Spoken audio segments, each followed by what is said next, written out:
ಎಲ್ಲರಿಗೂ ನಮಸ್ಕಾರ. ಈ ಮರದ ಹೆಸರು ಸಿಹಿ ಬೇವಿನ ಮರ ಎಂದು 60 ವರ್ಷಗಳ ಹಿಂದೆ ಹಳ್ಳಿಗಳಲ್ಲಿ ಅಶ್ವತ್ಥ ಕಟ್ಟೆ ಅಂತ ಇರುತ್ತಿತ್ತು. ಅದರಲ್ಲಿ ಈ ಬೇವಿನ ಮರ ಹಾಗೂ ಅಶ್ವತ್ಥ ವೃಕ್ಷಕ್ಕೆ ಶಾಸ್ತ್ರೋಕ್ತವಾಗಿ ಮದುವೆಯನ್ನು ಮಾಡಿಸುತ್ತಿದ್ದರು.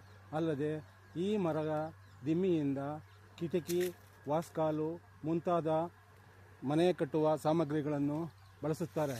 ಅಲ್ಲದೆ ಈ ಗಿಡದಲ್ಲಿ ಬರುವ ಬೇವಿನ ಬೀಜದಿಂದ ಬೇವಿನ ಎಣ್ಣೆಯನ್ನು ತೆಗೆಯುತ್ತಾರೆ. ಅಲ್ಲದೆ ಬೇವಿನ ಹಿಂಡಿಯನ್ನು ಅಡಿಕೆ, ಬಾಳೆ ಮುಂತಾದ ರೈತರು ಬೆಳೆಯುವ ಗಿಡಗಳಿಗೆ ಬಳಸುತ್ತಾರೆ.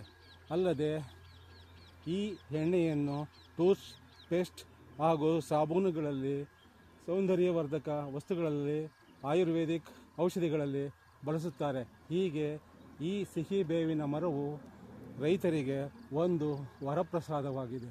ಈ ಮಾಹಿತಿ ನಿಮಗೆ ಇಷ್ಟವಾದಲ್ಲಿ ಒಂದು ಲೈಕ್ ಕೊಟ್ಟು ಶೇರ್ ಮಾಡಿ. ಧನ್ಯವಾದಗಳು.